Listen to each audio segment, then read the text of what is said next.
Y al oír Juan en la cárcel los hechos de Cristo, le envió 2 de sus discípulos para preguntarle: ¿eres tú aquel que había de venir o esperamos a otros? Respondiendo Jesús les dijo: id y haced saber a Juan las cosas que oís y veis.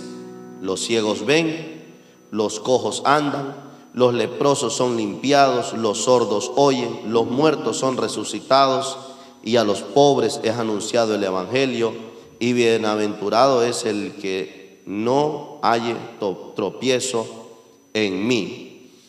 Mientras ellos se iban, comenzó Jesús a decir de Juan a la gente: ¿qué saliste a ver al desierto? ¿Una caña sacudida por el viento? ¿O qué saliste a ver? ¿A un hombre cubierto de vestiduras delicadas? He aquí, los que llevan vestiduras delicadas en la casa de los reyes están. Pero ¿qué saliste a ver? ¿A un profeta? Si os digo si os digo y más que profeta, porque este es de quien está escrito: he aquí yo envío mi mensajero delante de tu faz, el cual prepara tu camino delante de ti.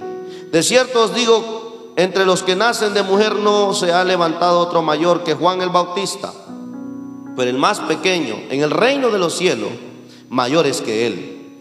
Desde los días de Juan el Bautista hasta ahora, hermanos, el reino de los cielos sufre violencia y los violentos lo arrebatan, porque todos los profetas y la ley profetizaron hasta Juan. Y si queréis recibirlo, él es aquel Elías que había de venir. El que tiene oído para oír, oiga. Mas ¿a qué compararé esta generación? Es semejante a los muchachos que se sientan en las plazas y dan voces a sus compañeros, diciendo: ¿os tocamos flauta y no bailasteis? ¿Os endechamos y no lamentasteis? Porque vino Juan, que ni comía ni bebía, y dicen: demonio tiene. Vino el Hijo del Hombre, que come y bebe, y dicen: he aquí un hombre comilón y bebedor de vino, amigo de publicanos y de pecadores. Pero la sabiduría es justificada por sus hijos. Amén. Este sermón lo voy a dividir en 2. Amén. Podemos sentarnos por el tiempo. Entonces venimos enseñando mucho con respecto al discipulado de nuestro Señor Jesucristo. ¿Y qué venimos aprendiendo del discipulado del Señor Jesucristo? ¿Qué venimos aprendiendo? Desde Mateo capítulo 2, 3, 4 en adelante. ¿Qué venimos aprendiendo? Primero las bienaventuranzas. ¿Qué más? ¿Qué más venimos aprendiendo de él? Primero las bienaventuranzas. Y luego, ¿qué más tenemos ahí? Podemos ir a la Biblia, amén. Desde el capítulo 5, mire lo que viene enseñando el Señor. El sermón del monte, las bienaventuranzas.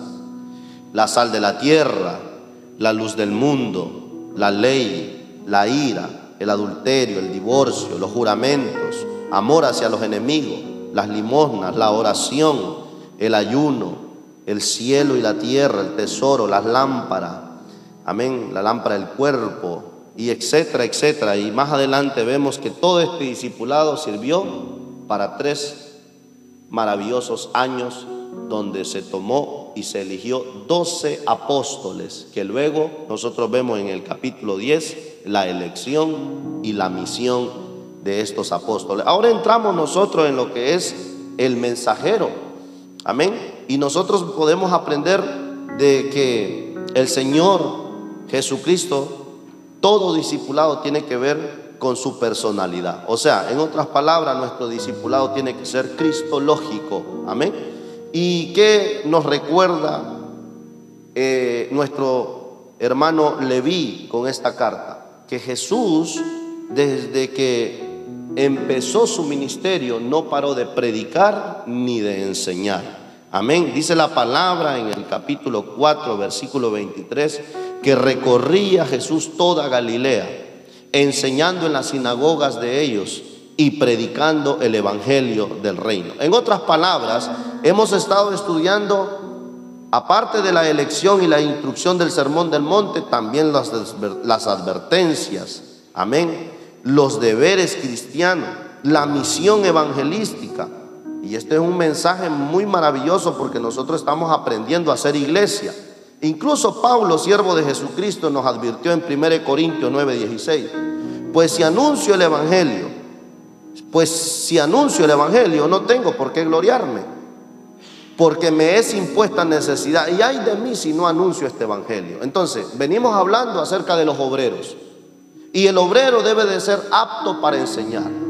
El obrero debe de ser apto para predicar. Porque ¿cómo nosotros podemos ir a la mies sin palabra? ¿Cómo nosotros podemos ir a lanzar la red si no tenemos palabra? ¿Qué le diremos a las personas que no conocen este evangelio? El trabajo de todo líder se implica ser un siervo de Dios. Debe de ministrar con ejemplo y mucho más que las palabras. Si algo hizo Dios en los discípulos fue prepararlos, formarlos, discipularlos, capacitarlos para luego enviarlos. A nadie se envía, amén, por puros sueños y visiones. No. Primero, esto es un orden. Primero la enseñanza y el discipulado, la visión, amén, para luego ir por todo el mundo y predicar este evangelio. Eso es lo que nos enseña el Señor, orden. Pero hay una cosa muy importante que es la duda de Juan, y ese es el mensaje que quiero hablar el día de hoy, aclarando las dudas de Juan. ¿Cuáles son las dudas de Juan? Después que el Señor predicaba por toda Judea, por toda Samaria, hasta la última de la tierra, estaba Juan encarcelado. Había un hombre encarcelado por un emperador que se llama Tito Aurelio. Amén. Y dice la palabra que mientras éste estaba encarcelado, sus discípulos le enseñaban y le decían: aquel que bautizaste, fíjate aquí, ponle atención, aquel que bautizaste en las aguas y dijiste: es aquí el Cordero de Dios el que quita el pecado del mundo. Aquel que tú anunciaste diciendo: ya el hacha está puesta. Aquel que tú dijiste que nos bautizará en fuego. Aquel que tú dijiste traerá justicia sobre los gentiles. Este es el que se sienta con los publicanos a comer. Este es tan generoso que no para de limpiarle los pies a los pobres. Este que tú dijiste que iba a venir con vara en mano para castigar a los romanos, ahora anda sanando a los enfermos. No tiene nada de autoridad, Juan. El que tú dijiste no era el que había de venir. Entonces a Juan en la cárcel, fíjate, porque a quien no le entra duda debajo de unos barrotes, a quien no le entra duda solo encarcelado. Y este Juan es el que pregunta. Vayan pues, le dice a sus discípulos, vayan, envía 2 de ellos y pregúntenle, después de bautizarlo, después de criarse con él, porque dice la palabra que María, la madre de Jesús, e Elizabeth eran parientes. E incluso cuando se encontraron, dice que los niños saltaron en su vientre. Desde ahí empieza el nacimiento y el crecimiento de estos 2 hermanos, de estas 2 familias. Y dice la palabra, hermanos, que Juan empieza a hacer preguntas. Entonces vayan y pregúnteles: ¿eres tú Jesús, aquel que ha de venir, o esperamos a otro? Y dése cuenta que esa es la mente del cristiano hoy en día. ¿Será ese el que predican, el que ha de venir, o será otro? Y eso se llama apostasía. Repita conmigo: apostasía. Pero ¿quién era Juan el Bautista? El precursor del mensaje, el heraldo del reino, la voz que clamó en el desierto, un judío de nacimiento, profeta de Dios, hijo de Zacarías, sacerdote de Israel. Elizabeth, pariente de su madre María, el Cristo. Juan, el profetizado por los profetas antiguos testamentarios. Este es el que prepara el camino. Este es la voz que anunciará en el desierto. Hermanos, los 4 evangelios narran la vida de Juan. Y los profetas como Isaías anunciaron de él. Isaías capítulo 40, el verso 3. Vamos allá. Isaías capítulo 40, el verso 3. ¿Lo tenemos? Isaías capítulo 40, el verso 3. Gloria a Dios.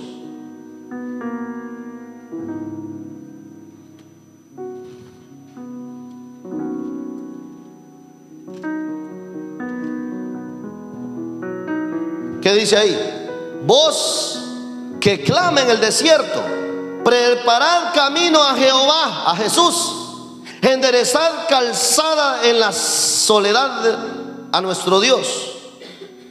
Voz que clama en el desierto, también es lo que dice la palabra de Dios. Malaquías capítulo 3, el verso 1. Vamos allá. Hablar de Malaquías.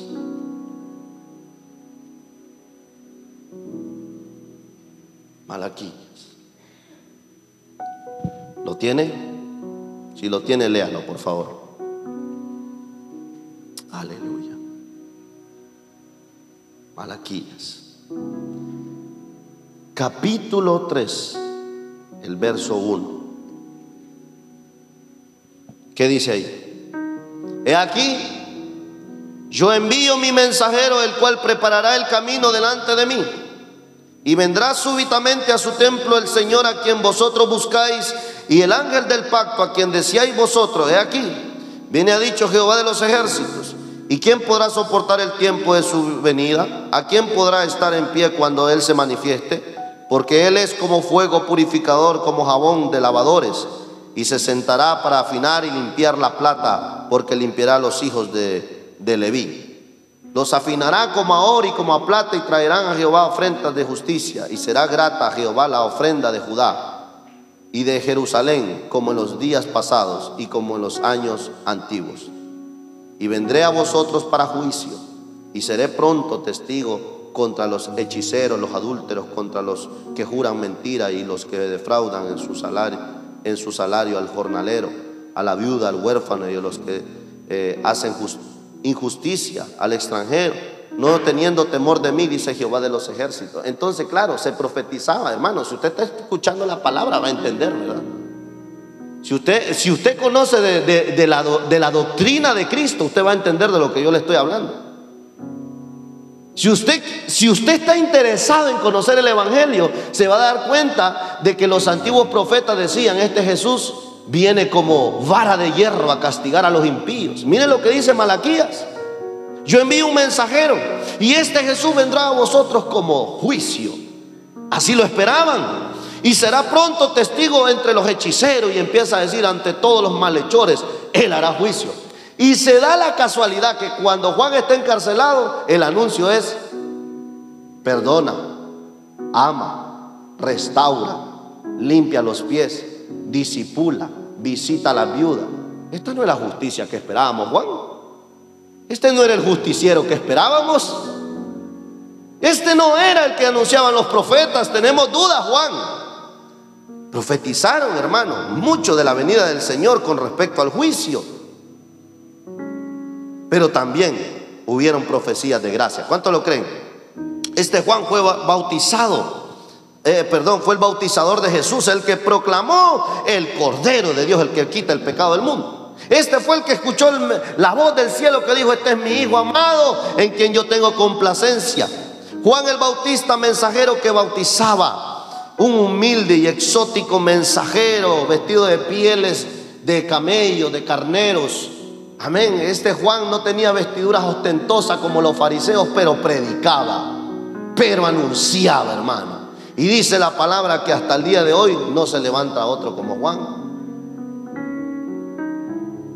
¿Por qué? Porque lo que tenemos hoy en día son profetas que profetizan aquellos pensamientos, emociones, aquello, hermano, que no va conforme a las escrituras.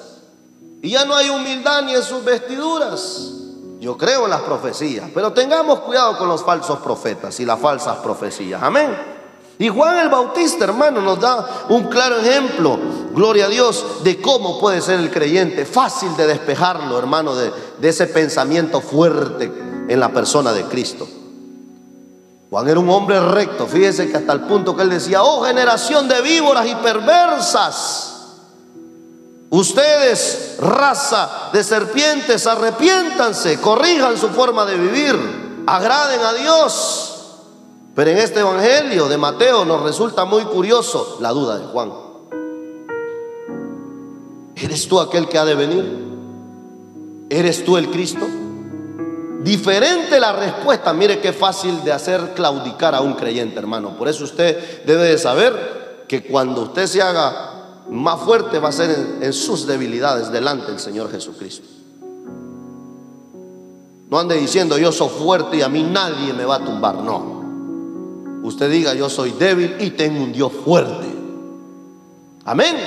Porque Satanás no nos tiembla a nosotros, le tiembla al Señor, porque Él sabe quién lo ha vencido, quién lo ha ejecutado en la cruz.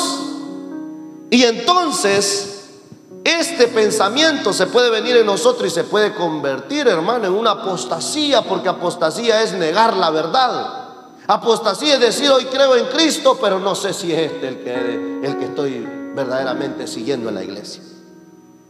Este es mi Señor, pero luego ando haciendo otras cosas fuera del Señor. Y Juan era un prisionero, hermano, como lo dije anteriormente. Y perdóneme, que era por Herodes Agripa, amén, el tetrarca.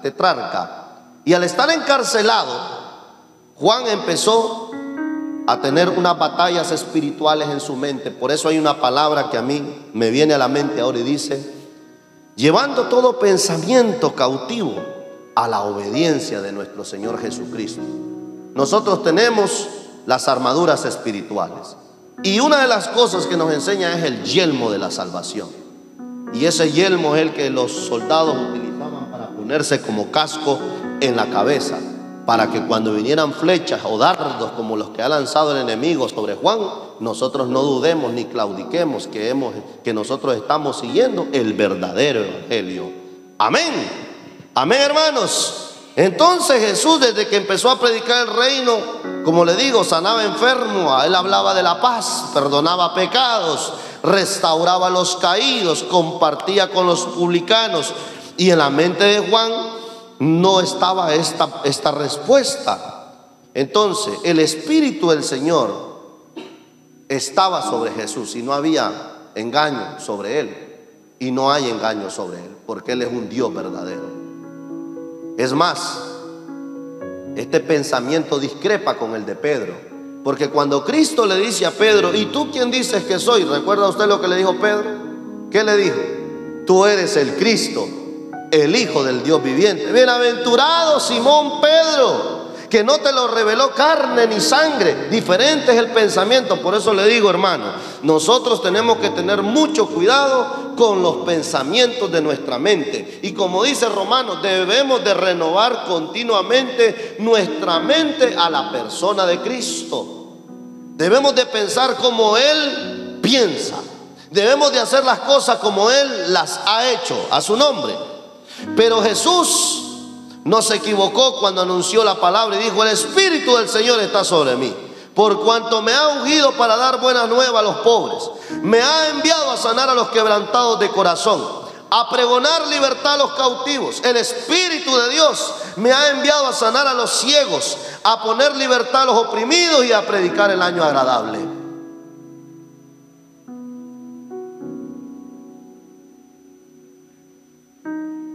Pero Juan quería escuchar la profecía completa. Juan quería escuchar: y el día de la venganza del Señor. Hermano, el día de la venganza del Señor viene.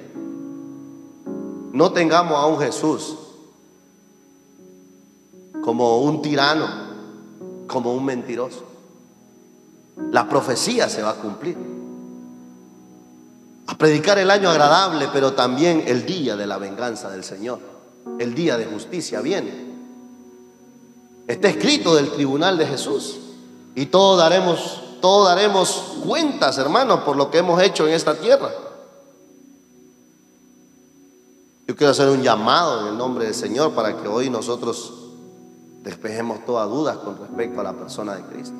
Él es el Hijo de Dios, el Dios verdadero. No tenemos otro Dios tan maravilloso como el Cristo. Jesús es Dios y en nosotros no puede haber duda de eso. Los profetas dijeron, sobre todo Isaías. Vamos a Isaías capítulo 9 y termino con esto. Isaías capítulo 9, ¿ya lo tiene? el verso 6, si no me equivoco.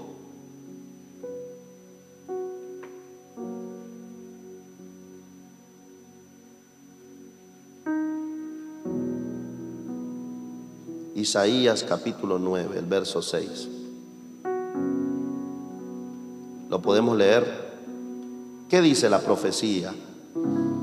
Mire la profecía y entienda, porque claro, usted me va a decir, pero ¿cómo usted me puede explicar que Jesús es Dios? Vamos, porque esta es la duda que hay en el creyente, sobre todo en Juan. ¿Eres tú aquel que ha de venir? ¿Eres tú verdaderamente el Cristo? Esa es la pregunta que le dice. Entonces yo quiero decirle que a través de la palabra hay respuesta para esta duda. Jesús es el Cristo, el Hijo de Dios y el Dios verdadero. ¿Qué dice Isaías capítulo 9, el verso 6? ¿Sí? Mire, despacito, vamos a parar las comas, ¿verdad? Porque un niño nos es nacido. Ahora vámonos a Mateo, a Lucas. ¿Quién nació? Un niño. Poco a poco, vamos desglosando esto. ¿Qué más dice? ¿Quién es la segunda persona de la Trinidad? El Hijo. ¿Qué más dice ahí? Y el principado sobre sus hombros. ¿Quién es el principado? ¿Quién es el principado en esta lectura?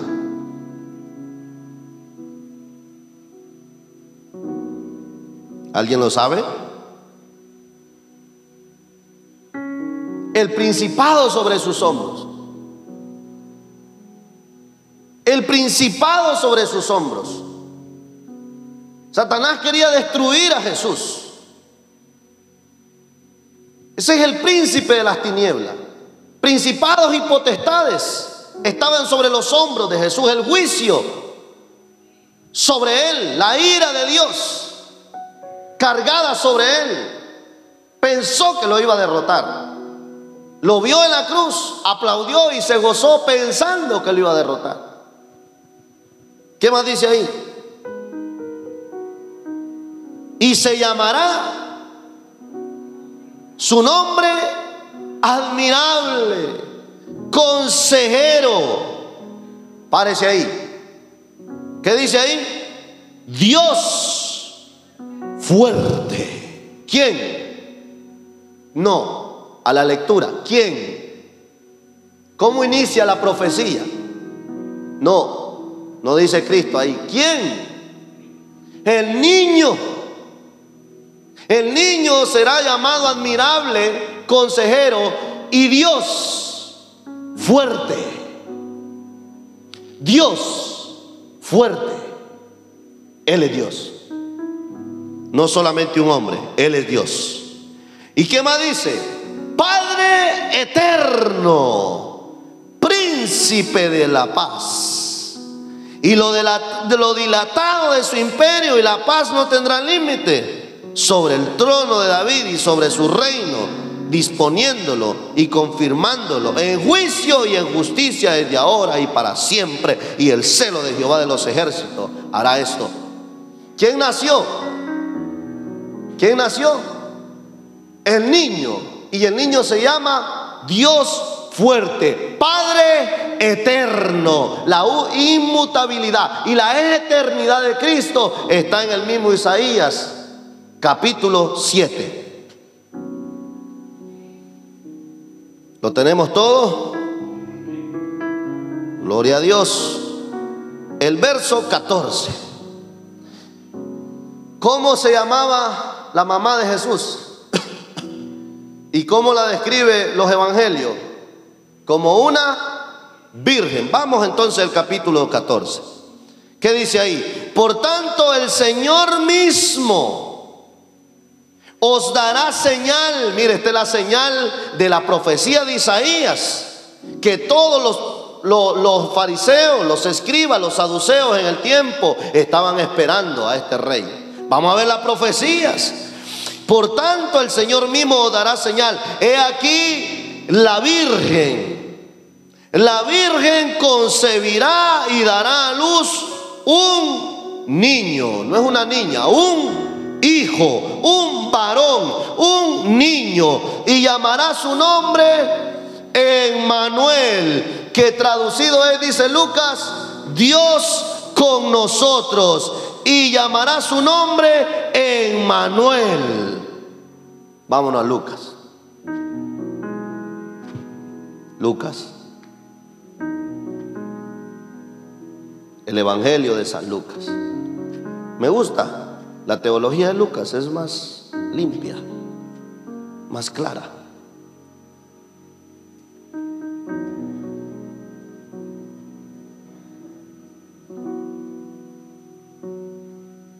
¿Lo tenemos?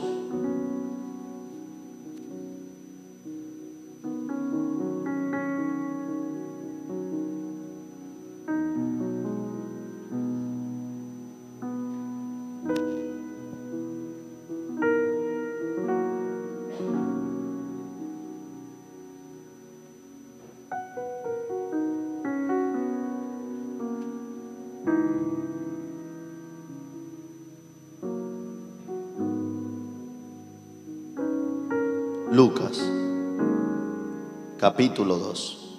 ¿Qué dice ahí?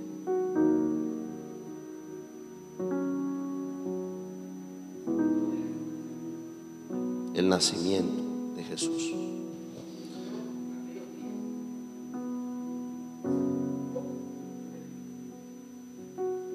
Sí, sí.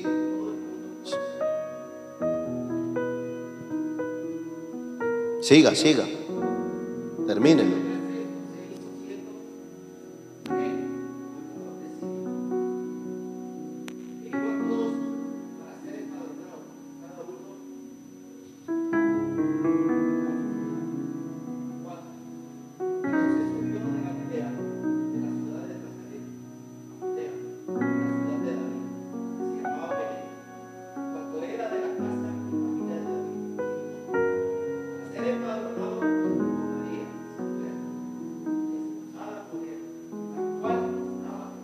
Sí.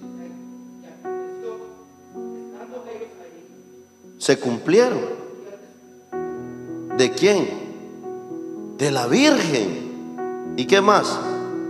Y dio a luz ¿a quién? A un hijo, dice. A un niño. ¿Qué dice ahí? Al primogénito. Y lo envolvió en pañales y lo acostó en un pesebre, porque había lugar para ellos en el mesón. Claro, la boda de Juan era como todos los fariseos, vestido de vestiduras blancas, con espada de fuego y montado en caballo para hacer justicia. Pero el niño tenía que haber dejado su gloria y hacerse como un siervo. Y el siervo de Dios lo vemos vestido en pañales y acostado en un pesebre. Esa es la humildad de nuestro siervo de Dios, de nuestro Señor Jesucristo. Pero vamos atrás al contexto. Dice: y en aquellos días, el verso 39 del capítulo 1, levantándose María fue deprisa a la montaña, a una ciudad de Judá y a otra, y entró en casa de Zacarías y saludó a Elizabeth. Y aconteció que cuando oyó Elizabeth la salutación de María, la criatura saltó en su vientre. Y Elizabeth fue llena del Espíritu Santo y clamó a gran voz y dijo: bendita tú entre las mujeres y bendito el fruto de tu vientre, porque se me concede esto a mí, que la madre de mi Señor venga a mí. Yo expliqué lo que significa Señor. Por aquel tiempo se le decía solo a César Señor, el Todopoderoso, el Señor. Profecía. ¿Y qué más dice? Porque tan pronto como llevó la voz de la salutación a mis oídos, la criatura saltó de alegría en mi vientre, y bienaventurada la que creyó, porque se cumplirá lo que fue dicho de parte del Señor. Entonces María dice: engrandece mi alma al Señor, y mi espíritu se regocija en Dios de mi Salvador. Lo que quiero que sepa es que María fue una pecadora más como nosotros. Amén. Y su virginidad es natural, no es espiritual. Es más natural que espiritual. ¿Por qué, pastor? Lea el texto, el verso 46. Entonces María dijo: engrandece mi alma al Señor, mi espíritu se regocija en Dios mi Salvador. En Dios mi Salvador. Hermano, ella, como nosotros, necesita un Salvador. Quiero que lo sepa, que ella, yo y usted necesitamos un Salvador, y es el Cristo, el Hijo del Dios viviente. A su nombre, Mateo, vamos a Mateo ahora. Ya terminé. Gloria a Dios. ¿Cuántos se gozan? Estamos estudiando la duda de Juan. Mateo capítulo 1.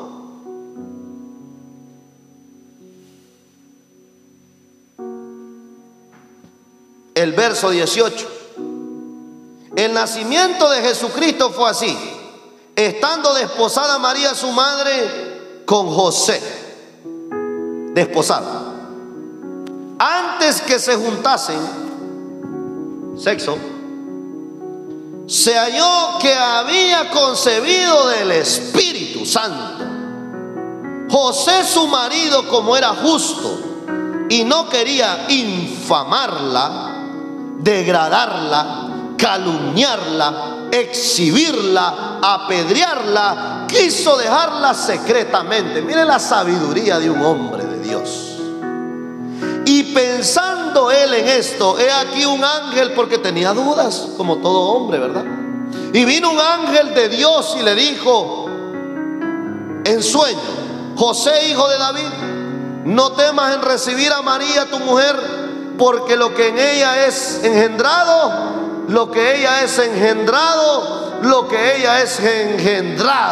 no fecundado, engendrado del Espíritu Santo es. Y dará a luz un hijo, y llamará su nombre Jesús, porque él salvará a su pueblo de sus pecados. Y todo esto aconteció para que se cumpliese lo dicho por el Señor por medio del profeta. ¿Cuál profeta? Isaías capítulo 7, el verso 14 y 9, capítulo 9, verso 6, cuando dijo, repita conmigo: he aquí, una virgen concebirá y dará a luz un hijo, y llamará su nombre Emmanuel, que traducido es Dios con nosotros, Padre eterno, príncipe de paz. Jesús es Dios. Jesús es el auténtico Dios. Jesús no solamente es hijo, Jesús no solamente es el primogénito, Jesús es Dios. Él es el camino, la verdad y la vida. A su nombre, Juan. Entonces viene Jesús y le dice a los discípulos: vayan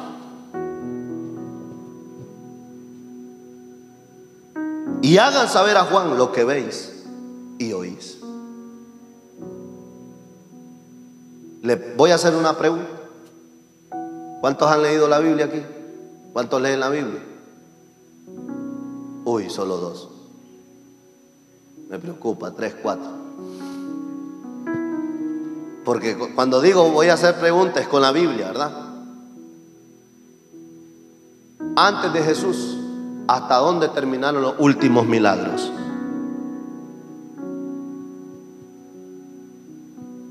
¿Cuáles fueron los últimos milagros en el Antiguo Testamento antes de Jesús?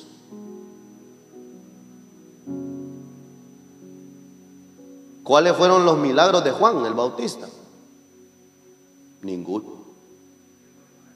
En los tiempos de Malaquía. ¿Hubieron milagros? Pregunto. En los tiempos de Habacuc, ¿hubieron milagros? Ciegos ven, los cojos andan, los muertos resucitan, las tempestades son calmadas. ¿Hasta dónde vemos los últimos milagros? Hermano, usted ha leído Biblia.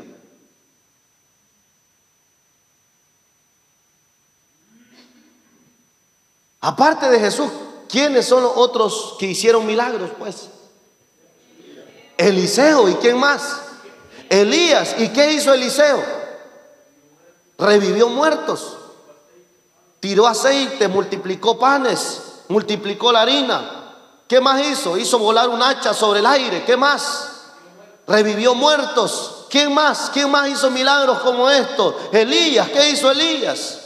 Con la viuda de Sarepta, ¿qué hizo? Resucitó al hijo. ¿Qué más? Multiplicó también el alimento. ¿Qué más hizo Elías? Hizo descender el fuego del cielo, oró al Señor y quemó los altares de Baales. ¿Qué más? Hablemos. Oró y no llovió, hubo sequía, y volvió a orar y descendió el agua. ¿Qué más hizo? Sanidades. ¿Qué más?